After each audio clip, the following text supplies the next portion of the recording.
Hello friends, welcome on this platform. Quand tonton Vlado menace les Otaniennes, ça sonne bien dans nos oreilles. Ça sonne ici, là bien, ça sonne là-bas. C'est une bonne chose. Quand il est dit, hey, le gars, il a le renseignement, les amis. Il a le renseignement. Il a les informations. Ils savent que c'est les faiblards. They are like toothless bulldogs. Woof, woof. They just back, but they can't bite. Yeah? When we talk about a toothless bulldog, it's something that can, a dog that can only barks, but can bite. It's like the League of Nations. It was a toothless bulldog. The created the United Nations that had some cannons, but at the end of the day, we discovered the United Nations was just an instrument used by the West to downplay on the interests of the others. Les amis, écoutez Vlado, quand Vlado parle, même des journalistes sur les chaînes de propagande française, européenne, paniquent. Ils nous menacent. Ils sont habitués à menacer les gens. Donc, quand on les menace, ça fait un truc dans leur tête, les amis. Ils nous menacent. Écoutez. Vladimir Poutine en colère, comme on l'a rarement entendu. Il a visé directement l'Occident, les États-Unis. Il a annoncé la fin d'une époque qui est dominée par nous, tout simplement. Écoutez-le. Nos collègues occidentaux, et en particulier les États-Unis, ne se contentent pas d'établir arbitrairement des normes auxquelles les autres pays doivent se conformer, mais ils enseignent également qui doit les appliquer et comment se comporter. Tout cela se fait et se dit généralement de manière ouvertement grossière. Il s'agit là d'une même manifestation de la pensée coloniale. Nous entendons sans cesse « vous devez, vous êtes obligés, nous vous mettons sérieusement en garde ». Mais qui êtes-vous?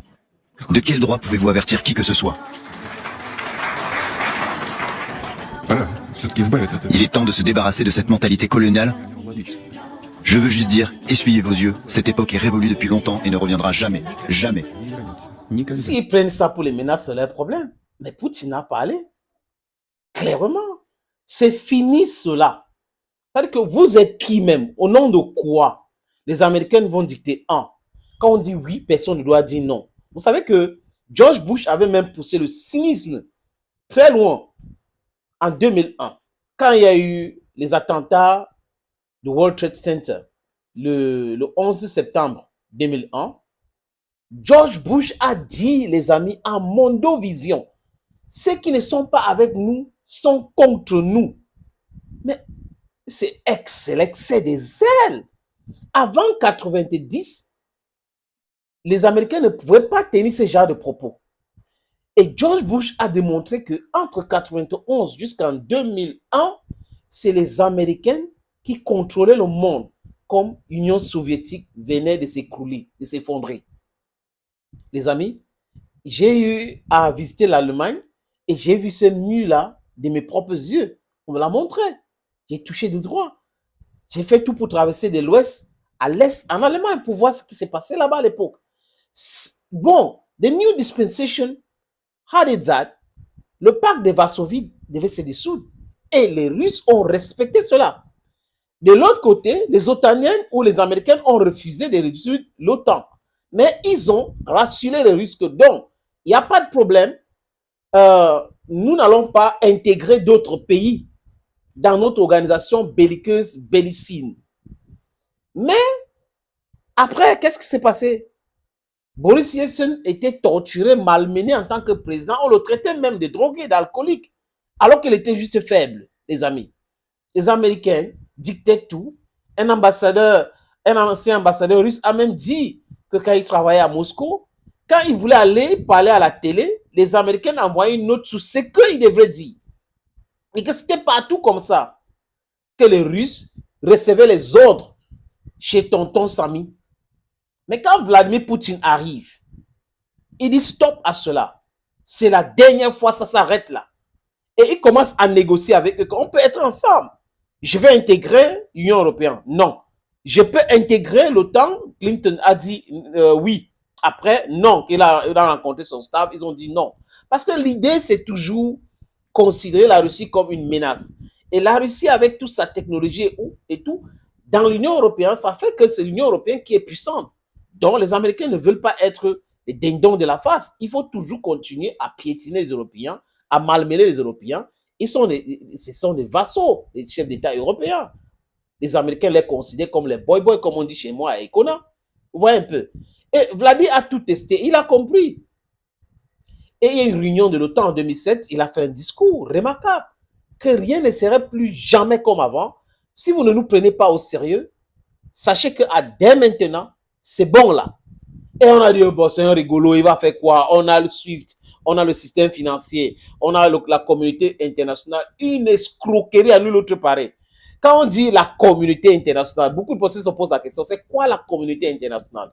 Donc, si Bruxelles parle, Washington parle, Londres parle, Berlin parle, Paris parle, c'est la communauté internationale. Mais c'est une arnaque. Et ils avaient des règles, les amis, le droit international, quand ça les arrange, et les règles établies par qui? Par ceux-là qui se considèrent comme la communauté internationale. Et Poutine dit, il faut arrêter avec cela. Les Chinois étaient là, ils observaient, ils se sont enfermés pour se construire et regarder la Chine aujourd'hui. Donc, pendant que les gens étaient en train de se préparer, les pays étaient en train de se préparer pour mettre un fin à cette mascarade, ils étaient en train de dormir sur les lauriers en pensant que oh, c'est toujours business as usual, on maîtrise, on a le droit de veto, on peut attaquer tous les pays, on peut faire ceci, on peut faire comme on veut. On parle de puissance globale. Oui, mais aujourd'hui, les amis, vous avez écouté le message de Vlado, tonton Poutine. Il a passé ces messages il y a de cela quelques mois, mais ça reste encore d'actualité. C'est autant plus important qu'aujourd'hui, the new dispensation of what's happening in the sphere of geopolitics is giving him reason. Tout le monde doit décider sur sa souveraineté. C'est pas aux Américains de venir au Niger dicter au Niger comment les Nigériens devraient gérer le Niger. C'est pas aux Américains de venir dicter ce que les Burkinabés devraient faire dans leur pays ou dans les autres pays. Non, c'est pas aux Français de le faire. J'ai vu même une vidéo l'autre jour, les amis, je fais rapidement cette pirouette, où le premier ministre du Burkina Faso disait à ses interlocuteurs caucasiens, européens, que non, ce n'est pas à vous de nous dire ce qu'on doit faire. On ne se mise pas dans vos choses. Quand la France organise les élections chez elle, le Burkina Faso n'interfère pas. Pourquoi la France doit obliger les pays à organiser des élections alors qu'il y a l'insécurité, alors qu'il y a une grande partie du pays qui est divisée, qui est en insécurité? Il faut d'abord sécuriser le pays. C'est quoi les élections c'est-à-dire que quelle est l'importance d'une élection par rapport à la vie humaine, par rapport à la sécurité, par rapport au développement? Il faut sécuriser pour développer et organiser les élections. C'est de ça qu'il est question aujourd'hui. Et ça les fait mal quand on les rappelle ça. Et le champion du monde de ces nouvelles donnes aujourd'hui, les amis, s'appelle Vladimir Poutine. C'est pour cette raison que vous voyez, les autres puissances sont avec eux, avec les Russes.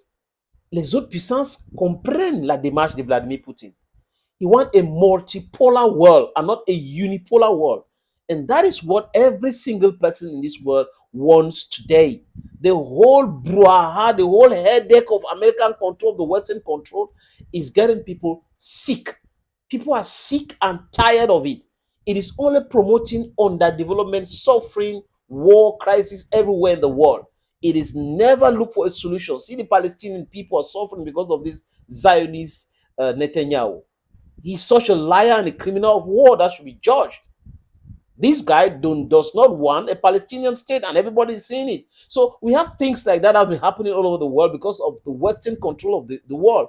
The West has always been creating problems in the world, and today the tides are changing. The tides are changing. And you know who is behind that? Vladimir Putin, and everybody is supporting him. Africans today, we are doing our best to grab our sovereignty, to have our independence. We need that. Thank you, friends. Thank you again, and bye-bye for now.